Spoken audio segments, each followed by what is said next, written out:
सत्य तसे दोनच आहेत.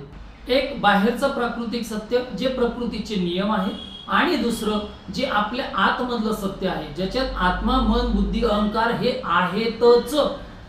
चांगलं आहे वाईट आहे पाप आहे पुण्य धार्मिक अधार्मिक आस्तिक नास्तिक याचा इथं काही संबंध नाही. फक्त या प्रेझेंट वर्तमानात या सेकंदाला ते मन आहे ती बुद्धी आहे तो अहंकार आहे तो आत्मा आहे हे सत्य.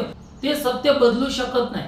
म्हणजे भविष्यात जरी एखाद्या गोष्टीची जागा परिस्थिती वेळ आतापेक्षा वेगळी असली तरी ते सुद्धा त्या वेळच्या त्या सेकंदाचं प्रेझेंट राहील.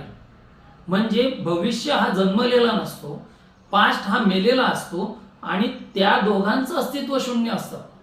म्हणून आत्ता या सेकंदाला माझ्या मनात काय चाललंय माझ्या बुद्धीत काय चाललंय माझ्या अहंकारात काय चाललंय आत्ताचा हा प्रेझेंट सेकंद हेच सत्य आहे.